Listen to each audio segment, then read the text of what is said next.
Scott, are we ready? Okay, all right, I want to thank everybody for coming. This is amazing, first of all, right here.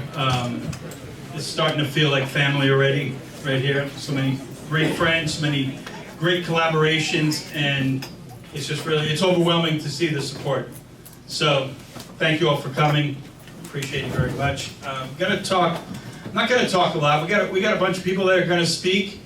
But the things I really want to just point out, number one, the things we're going to go through tonight, how it started, how Chief Dan Butow called together a small group of people to work on this problem about a year ago, and how we collaborated with a number of other people, like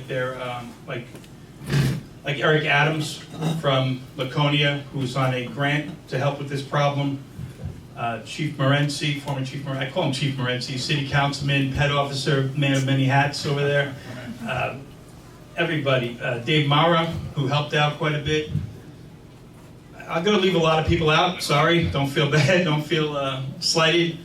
But I'm Greg Williams from the North Country Health Consortium, and I was lucky enough to be asked by Chief Dan Butow to come and help on this problem and see what we could do. So I kind of had the idea a little bit like, where is it successful? It's successful in Littleton. Recovery is celebrated. It's not just there. It's not being endured. People like Jamie D'Alessandro, who's right over there, call it a recovery epidemic, which means that in the community they're supported, right?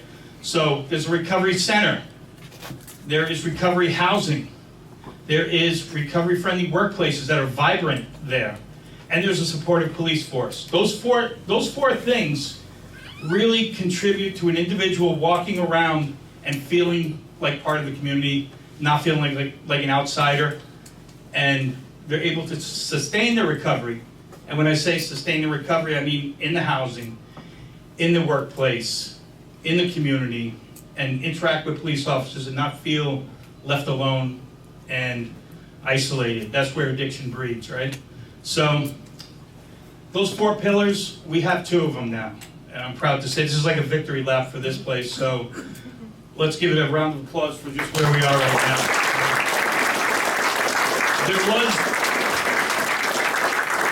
There are a lot of resources here. You can see, go around the table, resources that already exist, but there was no recovery center or recovery community organization, and now there is one. And a lot of people in this room are the reason it happened. So I want to just give them the credit they deserve. Dave Mara is a big part of that. Eric Moran, who, I remember I made a phone call to Eric and said, we want to duplicate what's going on in Littleton. We need, like that amazing recovery center in Littleton, we need one up in Berlin. We need one in Colebrook. We need one in every town. So he was like, I'm glad you called. And we made it happen. So just going to let a couple of people speak, and we got some. So the things we're going to speak about, how it happened, we're going to talk about where it's going, and we'll talk about the resources that are available out there. So first, Dan Butow, let's have him say a couple of words and talk about the beginning process of this. Thank you. All right, thank you very much. Thank you all for coming out. What a good-looking group, I'll tell you. Can you feel the energy?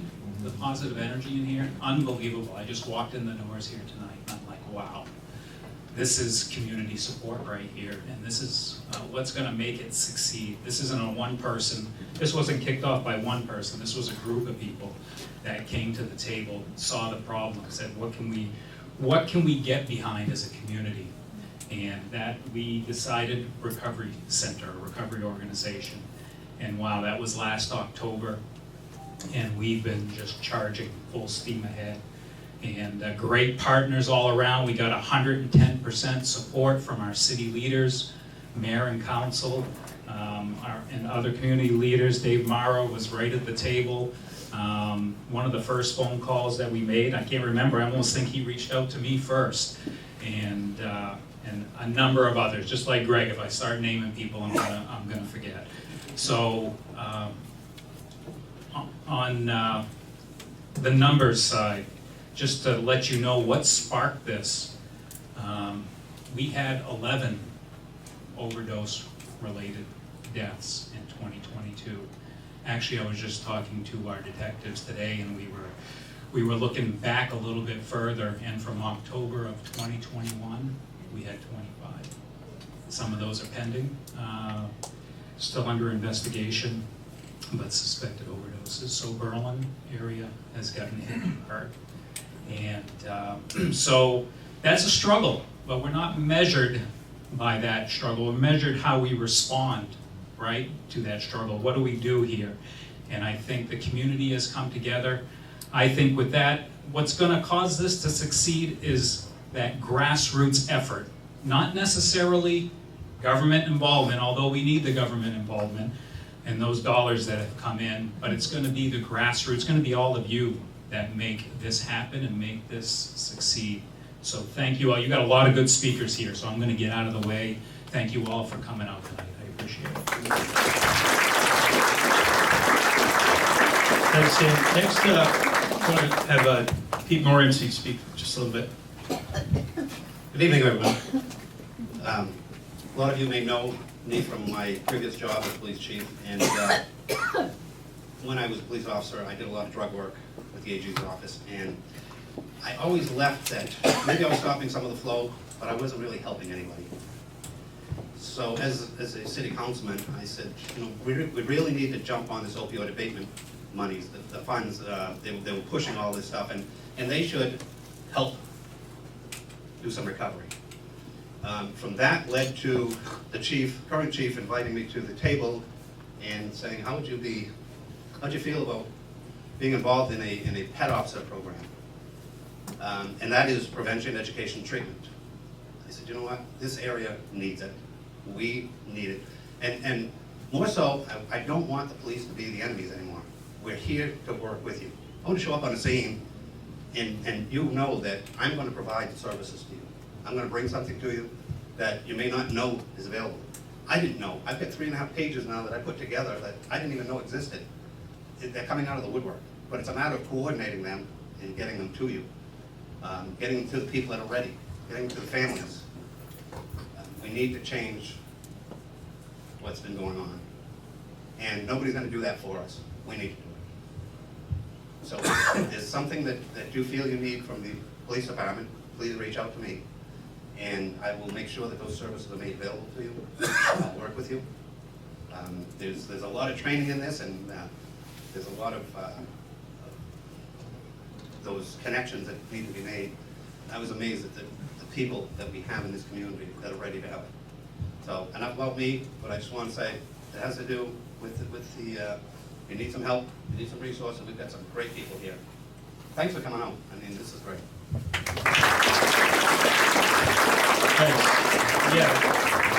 But collaborations, connections, all that kind of stuff is like, it's really what makes all of this work. And I was lucky enough to meet Eric Moran a few times and build a little bit of a relationship with him. And we're going to speak he's going to speak right now about this as a resource. And there are a lot of resources out there. We need to be better about connecting people to those resources. We all need to talk more about it and let people know and be informed. And this center is going to be a big part of that, I'm sure. So I'm going to let Eric talk about what this center is about, what it can do, and I'll let him talk. Man needs no introduction. Welcome to the shed at Berlin. I've been waiting to say that.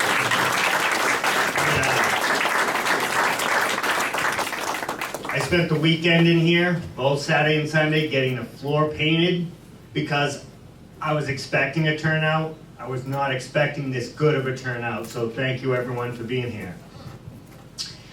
I'm basically just a guy who was getting sober one day, and it was not easy. I was hitchhiking 32 miles a day for a $10 an hour job. I was active in the local AA recovery community, but in Ospey at the time, there was just 2 meetings, and it was not easy for me. So in sobriety, basically, recovery became my new addiction. Just like everything else, I find something that makes me feel good. I wanted more, so I ran and I ran and I ran, and I got into Celebrate Recovery and AA and NA, and I just was going nuts. And finally, some of the guys with 30 plus years of sobriety were like, Eric, slow down. 34 years of sobriety, I've never told anyone this, but stop hiding in meetings. You got sober to go live life, so back off and go live life. and then I started building recovery centers, and this is number 4. So, you know, still running. But I do remember when we had our grand opening in Ospey, which was the first one of 6, I believe, and nobody even knew what an RCO was, Recovery Community Organization. And I'm up there going, I can have 5 of these before I'm done. And this is 4, right? So I'm like, my higher power is doing something. And it was an honor to be invited to come out here. But the biggest picture, I'm one person. Our staff is basic 9 to 5 with some added hours. This recovery community has potential to be awesome judging by this turnout. And I say that because you are in charge of Recovery Community Organization. It's yours. If you want to start an AA meeting, hook up with staff. We'll make it happen. You want to start a Gamblers Anonymous meeting, talk with staff. We'll make it happen, right? This is your center. If you don't like that picture on the wall, well, tell someone. We'll take it down and put up a different one, right? It's your center. So one of the things I'm super excited about is with this center, I do know that we are actually going to have a vehicle to help transport people to rehab and detox. And from my understanding, that's needed, right? That's the stuff that can only happen with the help of the state and finances, right? But also need volunteers. I need people who are going to take some ownership of this so that when staff leaves, this center stays open, right? It's yours. I'm praying you guys like this outcome. If 2 of you are here once a month, I think the center would be open much more than 9 to 5. So all I say is it's yours. It's not mine. I was the guy that painted the floor. I'd also like to thank Scott and Kate because they were the ones scrambling to get the curtains and stuff hung up. So they're the reason it looks as good as it does today. So it is a huge team effort. I've never felt this much acceptance by city councils, police department, and any center that we've set up. I've watched, because this is actually my first. Mitch Yetton has done all the other ones, and it's been fight, fight, fight, and fight. And this one was just an awesome first. So, Berlin, thanks for being my first. Thank you. Can't tell you how hard this guy worked for this whole process. It was amazing. So next, I'll introduce Caitlin Hilliard, who is the Senate Director, but she'll tell you her official title. Hi everyone, thank you for being here tonight. My name is Caitlin Hilliard and I am the Peer Resource Regional Director for Whitehorse Recovery. I'm also a person in long-term recovery, and I truly believe that recovery community organizations like this one are the reason that I'm alive today.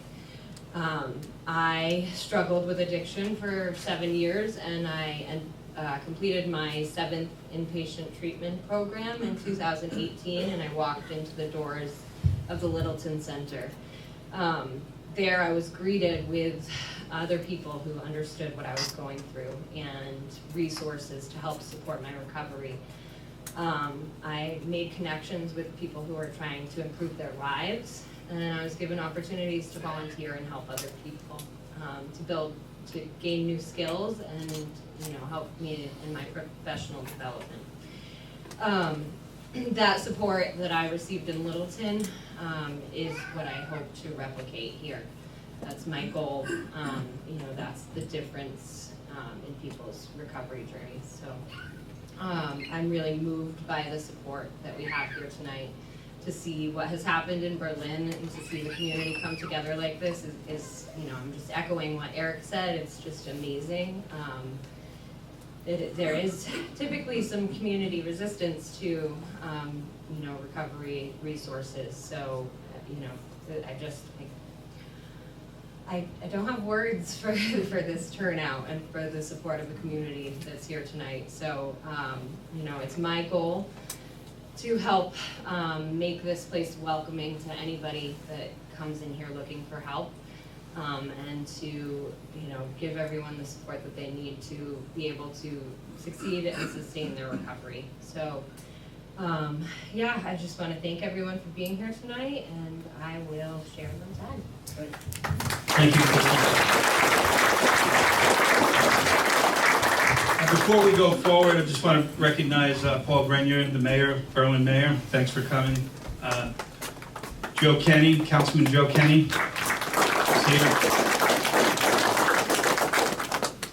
Rob Atkinson, my good friend from Drug Treatment Court, is here. That was just random. He's not a politician, but he's just a friend of mine. Work colleague also.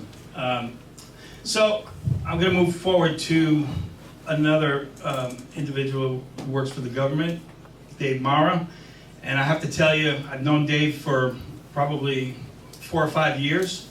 The other person who was kind of working side by side with him used to come up here, and he's no longer with that agency. But then Dave Mara, he's the governor's advisor on behavioral health. Is that correct? And substance. What's that? Addiction and behavioral health, governor's advisor. And let's face it, we're in the North Country, and when you hear somebody from the office say they're coming up, and they want to come up every month, and they want to ride around with me and see what's going on, I kind of go, yeah, sure. I'll do the drive. I mean, he is a man of his word. It sounds like he's running for office. I know the Sununu's not running again, but you got my vote if you want. He is truly committed to the North Country. I know that because I've witnessed it. He spends time with me. What do you have going on? We go all over the North Country. My area is everywhere from Canada down to the Notches. So I really developed a friendship. He's done so much for the North Country that people don't even know about behind the scenes. He's a humble guy. I think I've talked enough about him, but I'm going to let him talk a little bit about this. He's really a large part of the, largely responsible for what we see here today and helping get the funding for this. So thank you, Dave, and we'll give you the mic. Thanks. No, I'm very glad to be here. When I first drove up, I couldn't find a parking space. I said, Abishan must be having quite a sale. But I did find one a couple blocks over, and this is incredible seeing all of you here. It just shows the community knows this is needed, and you're there to support this.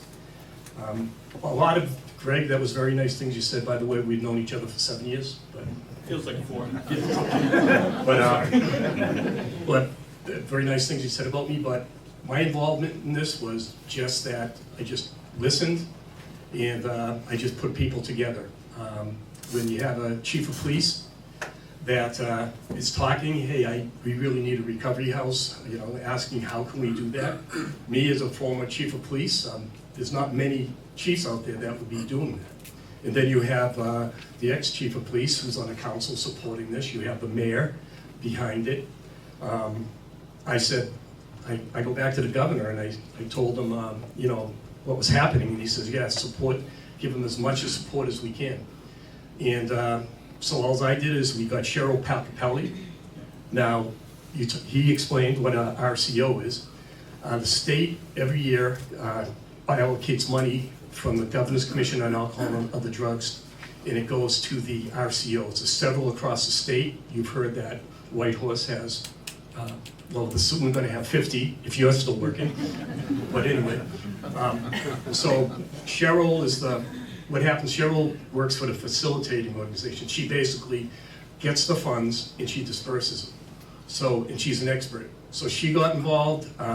I went to a meeting, I see Eric Adams, I see the chief of police, I see Greg, I see Mitch and you from Whitehorse, and I go, man, boy, this is an all-star crew. And this is amazing. In a year, look what you've done.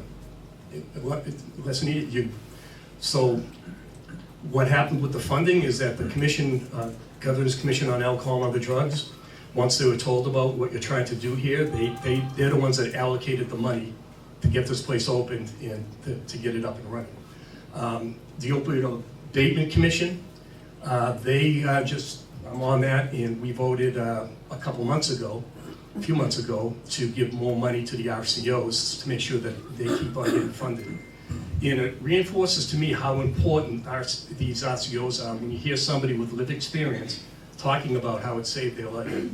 And it does, it saves lives, and that's what we need to do. I don't want to be David Downer, but I have the most recent report as of 10/18/23 from the medical examiner's office here. And we were doing great in this state as far as reducing our drug overdose deaths. I hate to call them drug overdose deaths because they're people. I just don't like to throw numbers. But just it's how we gauge success to a certain extent. So we, back in 2017, we had 490 deaths. We went down to 471 in 2018. 2019, 415. During COVID, we leveled off. We stayed at 417. Compared to the rest of the country, we were one of the only 3 or 4 states that didn't have an increase. But then fentanyl is just, that's what's caused all the deaths all along, but it's really hitting the next level. There's so much of it out there, so potent, it's being put in everything, and it's cheap, and it's very accessible. Now, I was in law enforcement for 30 years, and you never heard of large quantities of drugs getting confiscated up north. Typically, the drugs would come from Lawrence, they'd go to Manchester, and when I first got out in the street, crack was what was the big epidemic at the time, which pales in comparison, by the way, with fentanyl. And what would happen, somebody would buy a rock of crack in Lawrence for $5, then it would be sold for $20 in Manchester, and Pete, as we went more north, but now we're seeing huge quantities. And we're seeing meth as well. So we really have to keep at it. We've learned putting people in jail is not the answer. Getting people treatment, treat this like a disease. Get the community involved like all of you. And like I said before, to see this crowd, you have an executive counselor coming here.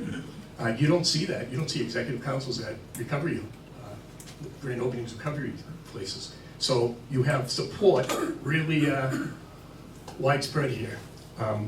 So I just want to say what you've done here is special, and keep it up. That you might have some tough times. This is going to be sustainable. So you might have people that come and then don't come, and there are going to still be people that you get to know here that die, but you don't know it, but you are saving lives. Now, we had 487 overdose deaths in 2022. 487 people in a state our size. What are we, 1.35 million? And think about everybody that's affected by an overdose death. I'm sure if I asked, who doesn't know somebody that has died of a drug overdose death? And not many hands would go up. So, and you think about the families that it affects, the kids. So that is why it's so important to do what you're doing. I just came up here to thank you, and that's it. Thank you, Dave. Yes. One of my new favorite sayings, and I realized that's what lit my fire in the beginning, was I walked into, I don't know if it was my first, second, or third DWI class, it's not really relevant which number it was, but the person who walked in who was facilitating the class says, statistically speaking, only one of you are going to get sober. And I looked around and I saw the guy with the smoking hot girlfriend, his chances were better than mine. The guy who got dropped off and had family support, his chances were better than mine. And I sat there and I was like, you know what? Why am I even going to try?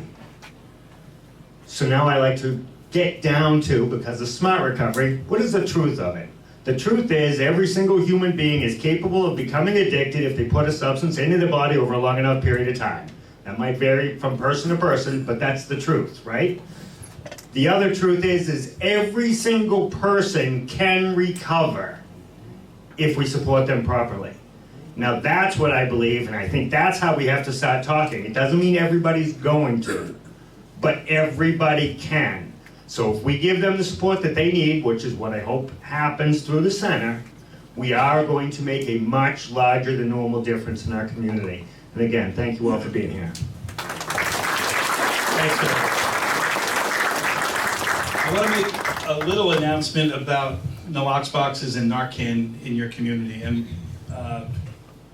last year, the state gave me a whole bunch. They gave me 800 of those yellow Narcan Save a Life kits, and they gave us 32 Nalox boxes. And I said, that's great. I want to put one in every school in the North Country. And people are like, yeah, good luck, you know, you're gonna meet a lot of resistance. Well, Littleton will take one next to every AED, middle school, elementary school, high school. Great. My good friend Eric Peterson, is gonna speak later, got them all up in Colebrook, Pittsburgh, Stewartstown, next to every AED in the school. No resistance. White Mountain Regional has them. Lisbon, I believe, has some. Woodsville. It's happening, and we didn't think it would happen. And I want to announce today, Monday, I was speaking in Colebrook to a bunch of students, and during the break, I got an email, and Berlin Schools said, the superintendent said, if the principal's on board, go for it. And today, they sent me an email and said, we're on board. So Berlin Schools will have in the lockbox all around the school, next to every AED. So congratulations, Berlin. Any resistance, I mean, you can resist having Narcan in the schools, but I'm pro saving a kid's life if he accidentally ingests something that could kill him. There's no argument against that. So I'm not going to go long on that, but I also have some for Mia Qualls. I have 3, and come on up and speak. She's going to speak a little bit, and I have your nalox boxes for your consent. We have 2 here. They're getting out everywhere. And by the way, on Monday, while I was doing that, the President of the United States said he wants Narcan in every school. He sent that out to every governor, and we're ahead of the curve, and Berlin's ahead of the curve. Hi, so my name is Mia Qualls, and I am the MAT coordinator for Coas County Family Health. And we were invited to be part of this focus group that helped bring the center to Berlin. And when we were talking about bringing the center to Berlin, we were talking about what do we need to do as a community to support the recovery center. And one way of doing that would be recovery-friendly workplaces. So what recovery-friendly workplace is something, it's an initiative that Governor Sununu started, and they have associates that will reach out and talk to your human resources and tell you the services that they offer. The offering services is to teach and to educate on stigma and bias, to make your employees more apt to reach out for help instead of hiding it, afraid to lose your job because something started.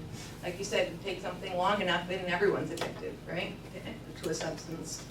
So in my agency, I approached our CEO and he let me speak to our board, and Family Health, Coas County Family Health Services will be recovery friendly.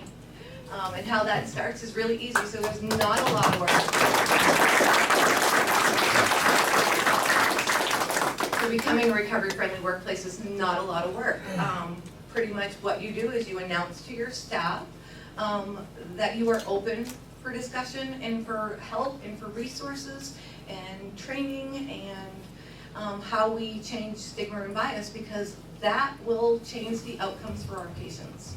How we talk to someone, the language we use, that's all stuff that the Recovery Friendly Workplace Initiative will help. They have a website with a platform and training modules to help all the staff understand, because although a lot of people experience addiction or their families, some people don't. So those are the people that I would like to reach. So the more you know, the better you can be. And Coas County Family Health is standing behind that, and our employees, we will be making that announcement soon. Any questions? Thank you, Mia. Proud to have Coas Family Health Services on board for Recovery Friendly. I'm one of the point people in Coas for that initiative out of our organization. We deal with the advisors, we deal with the state on that.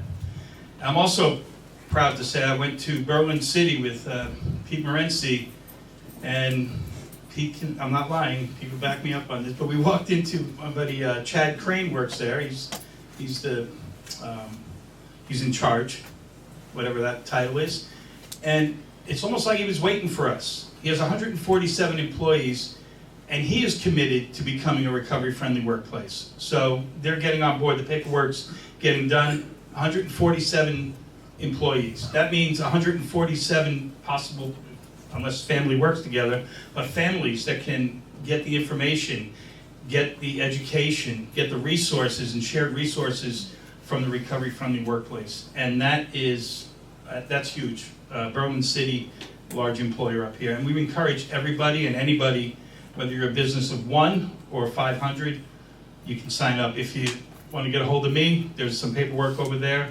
We can tell you how to do it. It's very easy to become recovery-friendly. A lot of people do it.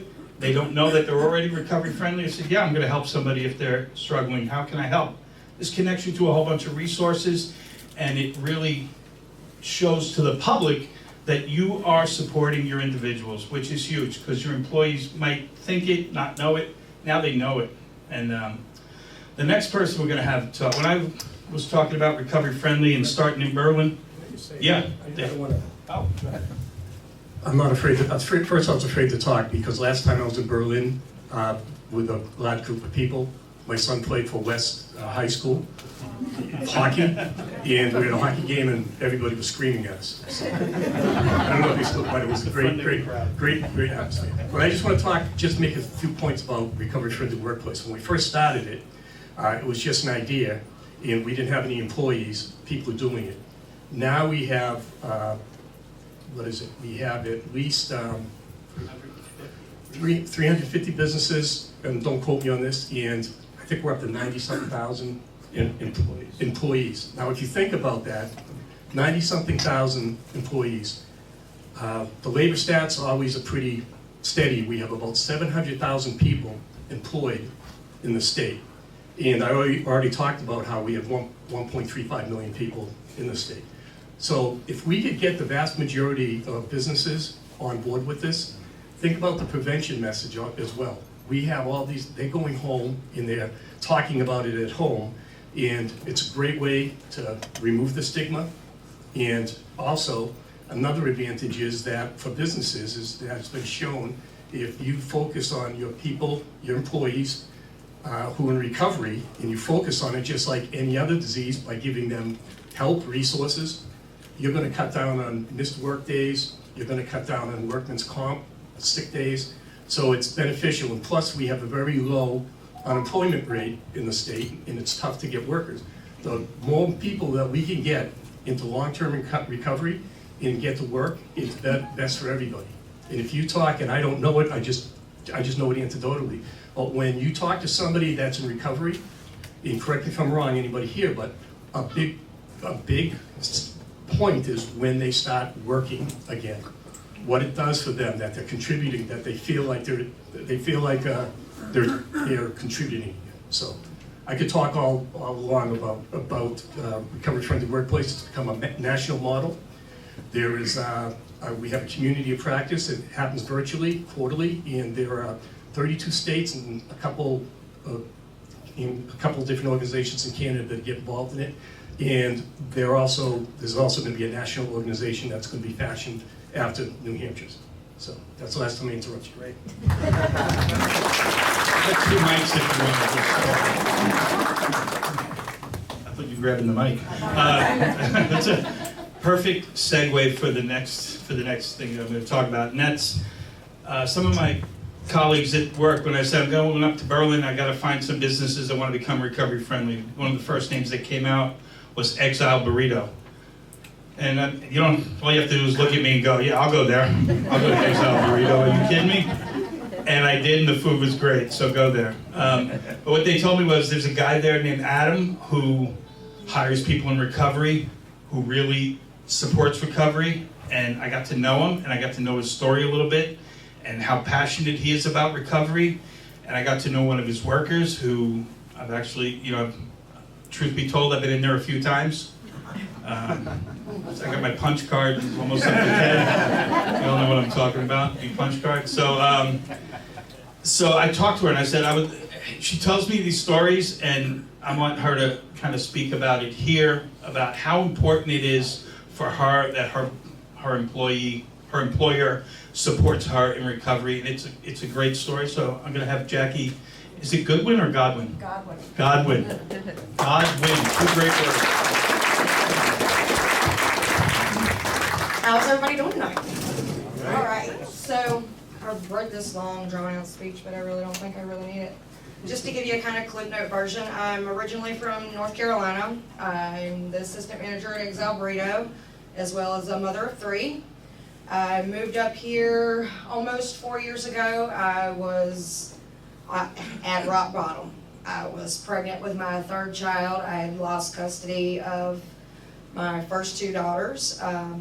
I come from a pretty abusive place, but I hit rock bottom. I moved up here, and my mom had got, like Family Resource Center, and I started out with the MAT program at COAS. She had all of that set up for me. But really, when everything started to take place is when I started working for Adam at Exile Burrito. I sat down on my interview and I was like, look, I am a mess, I am an addict, and I just need somebody to give me a chance. I'm trying to get my life back on track. And he was like, I appreciate your honesty. And it's been highly accepted the entire time that I've been there. I've been there almost 3 years now. And he has helped me just working there. Not just him, but just working there all together has helped me more than anything. He's seen how bad I really wanted to get custody back of my kids. He helped me navigate that entire battle. I had to travel back and forth to North Carolina just about every other month, which was not cheap. He not only emotionally and physically supported me, but also partially financially. And that's played a huge part in my recovery. I know that if I ever fell down on my butt again, I can honestly say that he's got my back. And just having a boss like that, or just a person in your life like that, it truly makes the difference. It's in recovery, starting out, you're so isolated. You've shut yourself off from all the no goods that you used to know, especially moving 1,000 miles away from everything you've ever known. Like, that was huge. I just basically got on a bus with nothing but clothes on my back and ended up here, and had never heard of Berlin before, but I love this place. And I'm really passionate about trying to give back some of the love and support that Adam has given me and kind of mentored me and molded me.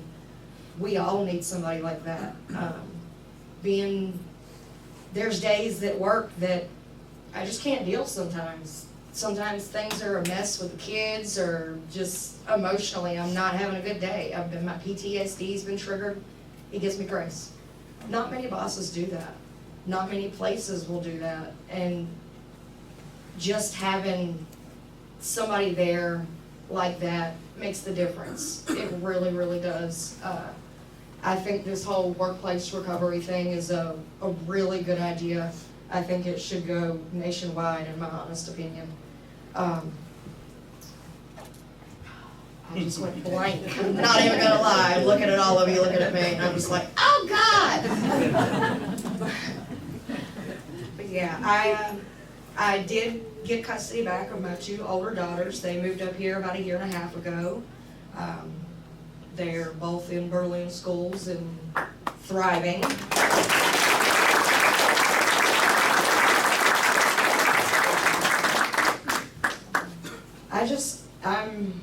I'm really moved by how many people's here. I did not think it was going to be a turnout like this, and I'm just going to quickly wrap it up and just let everybody know that's working here at the Recovery Center. I would really love to give back. So anything that I can do to help, please don't hesitate to contact me. Greg can give you my information. And I just want to thank you guys. Thank you, Jackie.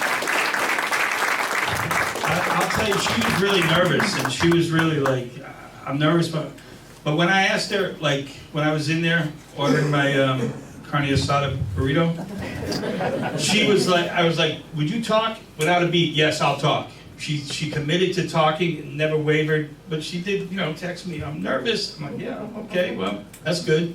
But you're great, thank you. Thank you for sharing that story. Yeah, I know. The passion exudes from that place. And Adam, let's give it up for Adam, too.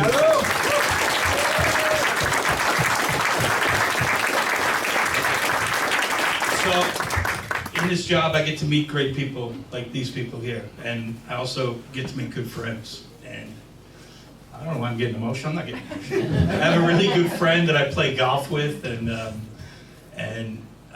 he's up in Colebrook, and he's one of the most passionate people I know in recovery, like an absolute pit bull. Not maybe on par with Jamie D'Alessandro, who goes after pretty. We got to play golf together sometime, but. My buddy Eric Peterson is going to talk. He's up in Colebrook doing great work at UCVH, and he's part of a grant up there, and he's really collaborating. We've collaborated together to get some great things done, and I wanted him to talk about what a recovery center means, and I'll let him talk, but I know he grew up in North Conway, and there was no recovery center. There's pre-Whitehorse, so I'm going to let him speak. He's a great speaker. Thanks, Kurt. Oh my God, I didn't realize how many people were here. All right, so, yeah, I already was. So, like Greg said, I grew up in North Conway, New Hampshire. And as everybody's talking, I felt like everything that was being talked about, I have this kind of interesting point of view on. One, the recovery-friendly workplace. I grew up in a Mexican restaurant that my parents owned in Glen, New Hampshire, and I was just at Exile Burrito before this event too. I had no idea it was associated either, and I felt like home it felt like home for more than one reason apparently. That warm, welcoming feeling of recovery. So I found myself in my first treatment center when I was 20 years old. I got out the day before my 21st birthday. I did not stay sober for my 21st birthday. That was my first treatment experience. I get out of treatment and I go immediately back to North Conway. And mind you, I do say there wasn't a lot of resources. I wouldn't have known had there been resources because I wasn't looking for them. But the people who were looking for resources were my family. My family was desperate for resources, and they didn't know where to look. They had no idea. This part gets me emotional to this day because the amount of suffering they endured that they may not have had to if they just had some support. And recovery centers like this are wonderful for us who are in recovery. They're also wonderful for the people that we're leaving behind us damaged, yes. Right? So I'm thrilled to see this showing up in Berlin. My last treatment stay was almost 8 years ago now, which I've been sober since, and I got out and I went to Portland, Maine. And going to Portland, Maine meant I was thrown into a community of recovery that was seemingly everywhere. I can't even go to the grocery store without running into 30 people that I know from recovery when I'm in Portland. It made my recovery not necessarily easy, because recovery never is. It made it the great joy of my life. I made friends, I found hobbies, I found ways to give back. I started contributing, I started working with families, I ended up working in the treatment industry, which was incredible for me. And then ultimately, I end up talking to somebody who works at the Upper Connecticut Valley Hospital. And I'm just having this kind of casual conversation about how they treat their patients, because I had been a patient at the Upper Connecticut Valley Hospital in Colebrook, New Hampshire, the day before I went into treatment. I was having a conversation with the chief nursing officer, who happened to know, was a friend of the family. And I was just providing a little bit of insight and really just the patient perspective. And the next thing you know, she says, there is this grant opportunity and we don't really know how to use it, and we want to hire a consultant to help us figure out how to best connect to resources and how to provide better care to our patients and all of this stuff. And it was great. And I ended up working at the hospital that I had just been in 7 years prior. as a patient, and it was this amazing experience. But what I'm seeing there now is a lack of resources is an incredibly difficult barrier for people to overcome. Coburg, New Hampshire, just an hour north of here, is in desperate need for something exactly like this, right? I think that you guys are in the advantageous position of having people who are willing to participate, people who are in recovery, who are willing to help, because any peer recovery resources need the peers. That's what we need to be there for, right? I know plenty of people. I've known people who have worked for White Horse Recovery in North Conway, friends of mine. I now know people who have participated in getting this up and running, and it's this incredible effort. It's really amazing to see, because I know this area has been in desperate need of this kind of help for a very, very long time. Our hope is that this kind of help can keep traveling north. Our project is certainly working on it, and we're definitely working very closely with Greg to connect the resources. I know Andy Currier back there working with New Hampshire Detox, who has done amazing things in getting people connected to resources. And it's been a great effort, but it's things like this that provide the examples of what we're all working towards. It's hard for people to imagine in certain communities that there's a light at the end of the tunnel if they never get to see that light at the end of the tunnel. And people finding long-term recovery, we're that light at the end of the tunnel. So I hope and I pray that we find a way to sustain an effort like this a little further north. But until then, I know that I'm just going to participate in this effort as often as I possibly can. It's wonderful to have a resource like this as close as it is. And if you want number 5, give us a call.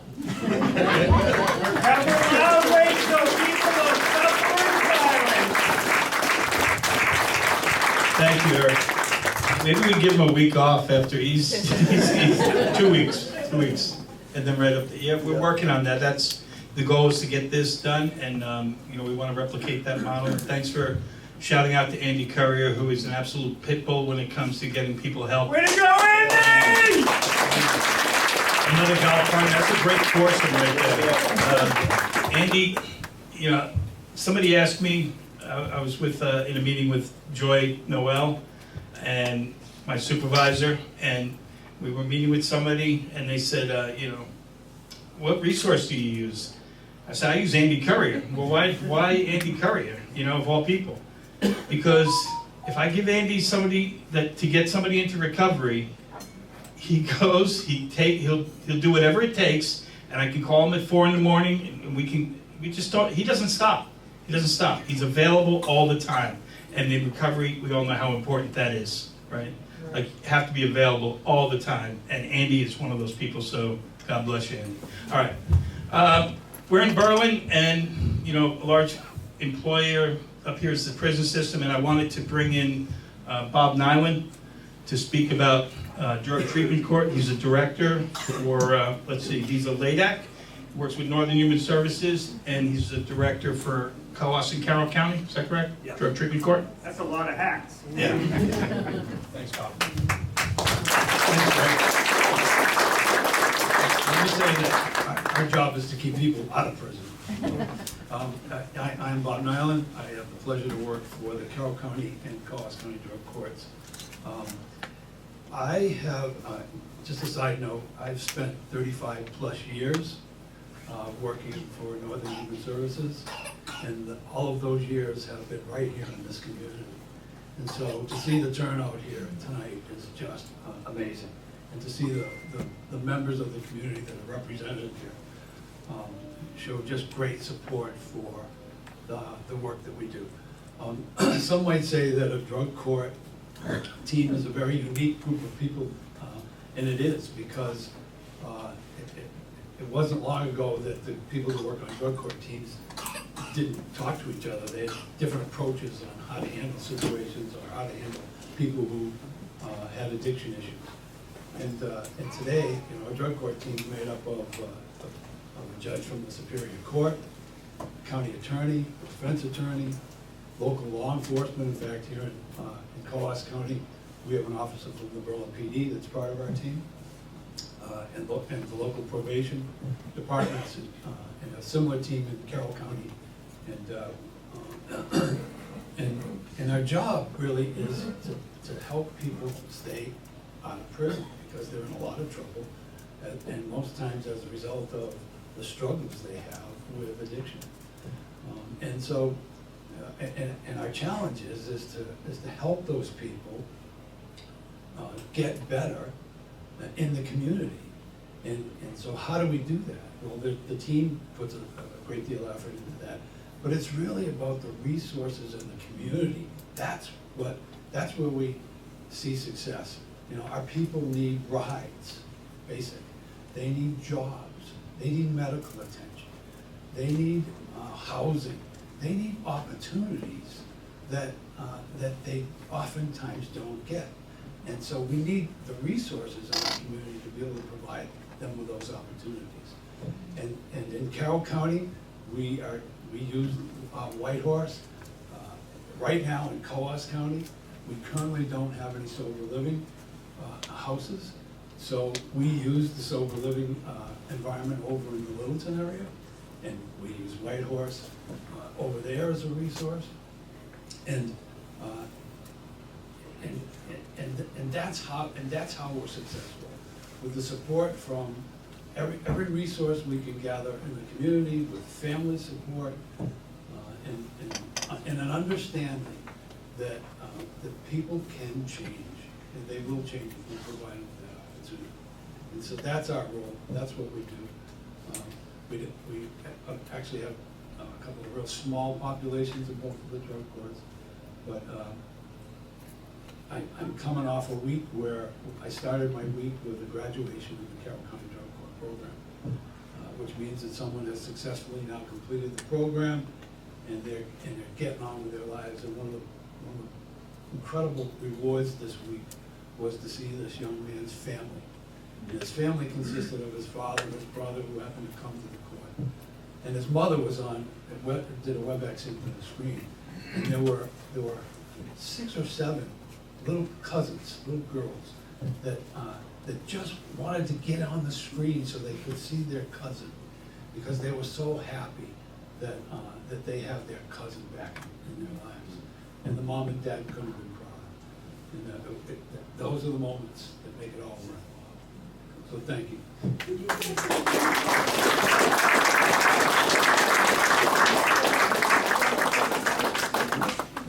So the question is, what is going through drug court do for someone?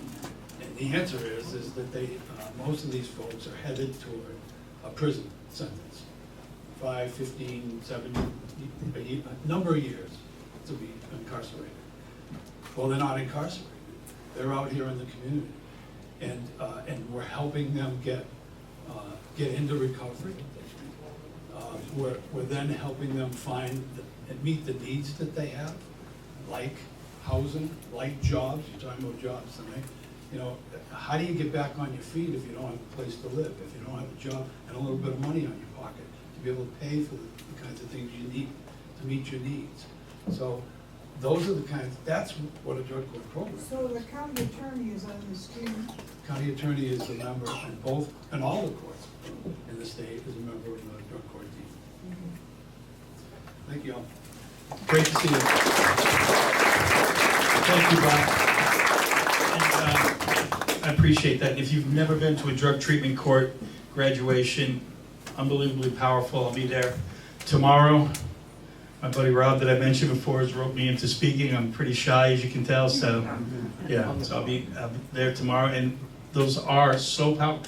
They have to go through at least, what, like 18 months a lot of times? Minimum, some 2, 3, Yeah. 4 years. Years of being drug tested and sober and working on themselves, and then to see these family connections come together, incredibly powerful.